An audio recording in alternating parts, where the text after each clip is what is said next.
Good evening, I'm Praram Dahal. Let's begin with the main stories. Victims of cooperatives yet to receive their deposits and struggle to make ends meet. Ruling parties claim actions to be taken against all those guilty. Government does not have required resources and technology to conduct vehicle fitness tests before Dasai. Only 5 officers to check condition of 350,000 public vehicles. Lightning kills 3 in Kantipur and Thang. Possibility of heavy rainfall in the next 4 days. Met Division urges everyone to remain alert. And Nepal come back from a goal down to win 2-1 against Bhutan and progress to the semi-final round of the SAF Under-17 Championship. 3 people have died while 4 have been injured because of lightning in Kantipur and Thang. 28-year-old Hiramati Rana of Lalzadi Rural Municipality, Ward No. 1 of Kantipur, and 32-year-old Yam Bahadur Sunar of Dodara Chandani Municipality, Ward No. 6 have died, while 2 others were injured in Dodara Chandani. Elsewhere in Ghorai Sub-Metropolis, Ward No. 11, Khudkot of Dang, a boy of 3 years, Samir Sa, who died while undergoing treatment after being struck by lightning. 2 more were reported injured. Issuing a notice, District Administration Office Jazarkot has also urged the local residents to remain alert. Monsoon is about to end in Nepal for this year. However, the weather condition remains very confusing. Rainfall is being reported at some parts of the country. With the monsoon becoming active again, the Meteorological Forecasting Division has put 56 districts across the country on high alert. The Met Division has said that heavy rainfall is likely in most parts of the country for a period of 4 days beginning tomorrow, with strong winds likely in Tarai and Madhes region. Only Humla and Mugu are at low risk. The Met Division has also urged the local residents of the risk zones to remain alert about possible monsoon-induced disasters. Heavy rainfall is in the forecast in all provinces. Monsoon usually exits Nepal around the 2nd of October. But the Met Division has said that it is unsure about whether monsoon will end before Dasai this year. The CPNUML Secretary General Sankar Pokhrel has alleged Rashtriya Swatantra Party chairperson Ravi Lamichhane of not assisting in the investigation into the abuse of funds of the cooperatives.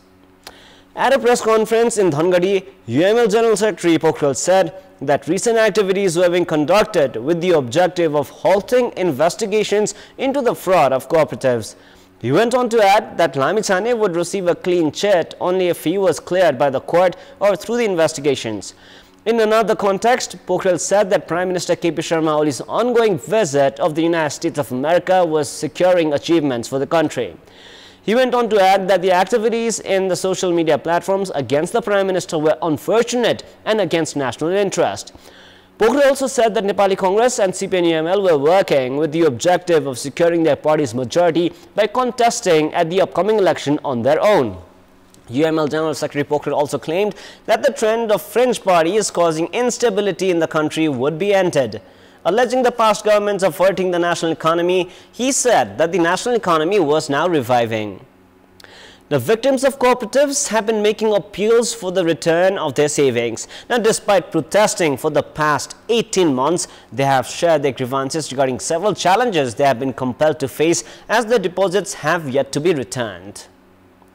The victims who had saved their hard-earned money are now facing several problems such as lack of funds for the education of their children and medical treatment, among others.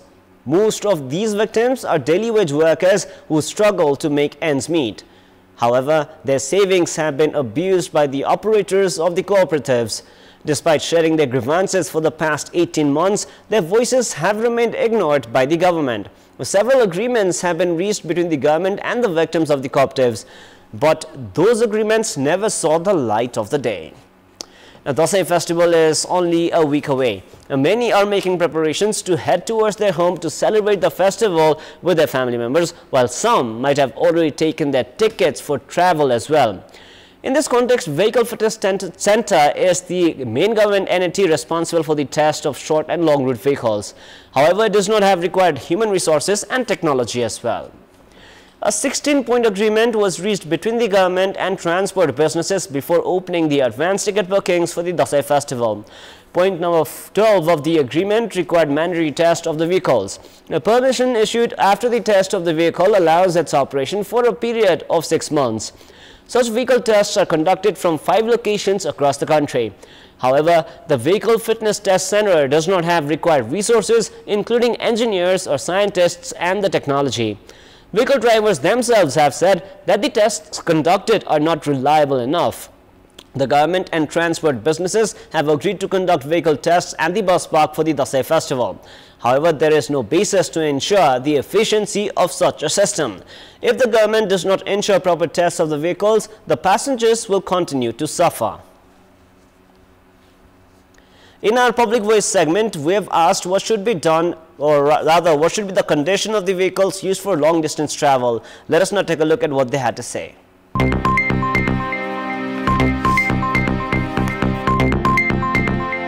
नयाँ भयो भने त उचित भइहाल्यो पुरानो भए पनि servicing गरिरहेको हुनु पर्यो टाइममा जाँच पास राम्रोसँग भएको टेक्निशियनले जाँच पास गरेको गाडी हुनु पर्यो गाडी साधनको कन्डिसन ठीक हुनु पर्छ गाडी कन्डिसनमा छ कि छैन त्यो कुरालाई पनि गाडी चालकले चाहिँ हेर्नु पर्यो क्षमता भन्दा बढी यात्रु हाल्नु भएन रात्रिकालीन बसहरुमा 2 जना ड्राइभर भएको भए अति उत्तम हुने थियो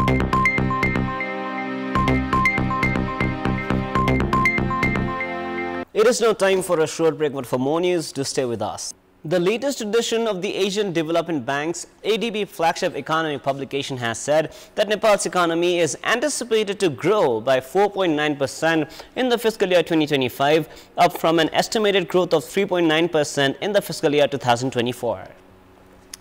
According to ADB Country Director for Nepal, Arnaud Kalkoes, gross domestic product growth will pick up on a gradual recovery of domestic demand, acceleration of infrastructure spending, and further revitalization of tourism and related services.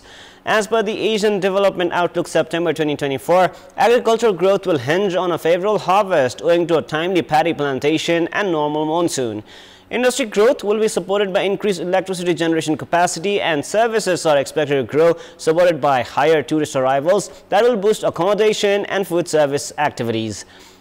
With further recovery in domestic demand supported by the cautiously accommodative monetary policy, planned acceleration of capital budget, wholesale and retail trade, transportation and storage, and real estate activities are expected to strengthen. Nepal Rashtra Bank's target of containing inflation within 5% in fiscal year 2025 seems attainable. The inflation forecast is expected to remain within the central bank's ceiling, assuming a normal harvest and a modest decline in inflation in India, the major source of Nepal's imports. The external risks will remain relatively well contained. The external position strengthened in the last fiscal year 2024 because of declining trade deficit amid buoyant remittance inflows and increase in tourist arrivals. However, the current account cap will likely turn to a deficit of about 1% of GDP in fiscal year 2025 from a surplus of 3.9% as the economy recovers and the remittance inflows moderate. Risks to the outlook tilt to the downside.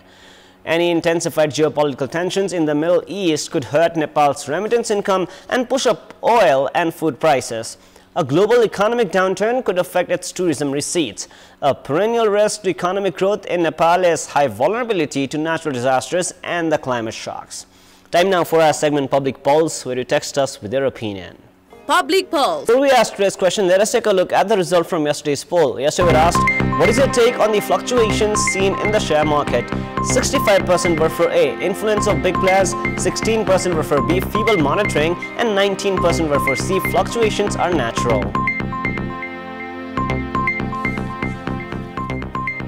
And here is our today's question. What should be done to protect public property? Your options are A, take actions against encroachers, B, ensure efficient regulation, and C, active participation of local community. The voting is on. Type NEWS, select your option A, B or C and send it to 34001 to share your opinion with us. Time now for the international news.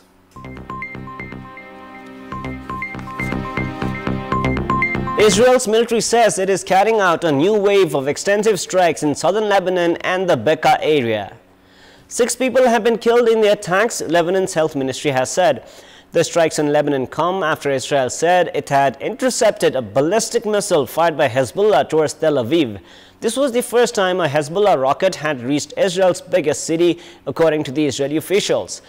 As per Hezbollah, the attack was directed at the headquarters of Israeli intelligence agency Mossad. The Iran-backed group says it is resisting Israeli aggression and is acting in solidarity with Palestinians in Gaza. Israel says it aims to remove the threat from Hezbollah and return displaced residents to northern Israel. We have more news coming up, but right now it is time for yet another short break. It is now time for the sports news. Sports news. Nepal came back from behind to secure a 2-1 win against Bhutan and progressed to the semi-final round of the SAF Under-17 Championship. In the must-win match played at Chamli Mithang Stadium in Thimphu, Bhutan, Nepal came back from a goal down to earn the win and moved to the last four. Yanthen Yarchin put Bhutan ahead in the 42nd minute and the hosts led the first half 1-0. Krishna Bahadur Ale then equalized for Nepal through a free kick in the 55th minute, while Susan Dongol scored the winner for Nepal in the 84th minute. Nepal have progressed to the semi-finals as the runners-up of Group B and will play India on Saturday. Group B winners Pakistan will play Bangladesh in another semi-final. Elsewhere, Uzbekistan made it 2 wins out of 2 after they defeated Nepal 6-0 in their AFC Under-20 Asian Cup China 2025 qualifiers Group B match today. Having defeated Cambodia in their opening match, Uzbekistan started with confidence with early efforts from Amirbek Saidov and Muhammadali Urinboyev causing panic in Nepal's box. The nervousness of the South Asian side was evident in the 20th minute after Savin Khimere used his hands to block Urinboyev's free kick, which earned Uzbekistan a penalty. However, Ziarat Sheikh came to Nepal's rescue when he saved Urinboyev's attempt. The breakthrough came for Uzbekistan 4 minutes later when Saidu Markhon Said Nurulayev nodded in Lazizbek Mirzayev's corner kick before the number 9 once again used his head to double his size lead in the 27th minute. Uzbekistan's aerial strength was put to good use again just 2 minutes later as Nurlan Ibrahimov rose highest at the back post to head home to make it 3-0. Now, despite a drop in their intensity in the second half, Uzbekistan added further goals through Mirazayev in the 67th minute, Meirbek Reza Baliev in the 87th minute, and Abdugafur Haidarovov in the 90th minute to boost their qualification hopes, with the defending champions to play Chinese Taipei next on Friday. Nepal will meet Bahrain on the same day as well. And now, before we wrap up, here's a look at the top stories one more time. Victims of cooperatives yet to receive their deposits and struggle to make ends meet. Ruling parties claim actions to be taken against all those guilty. Government does not have required resources and technology to conduct vehicle fitness test before the sign. Only 5 officers to check condition of 350,000 public vehicles. Lightning kills 3 in Kantipur and Dang. Possibility of heavy rainfall in the next 4 days. Met Division urges everyone to remain alert.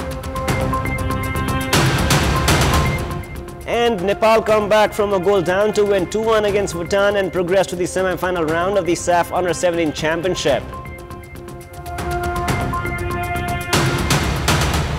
That is all for the moment. Up next is the news in Nepali. Thank you for staying with us. Goodbye for now.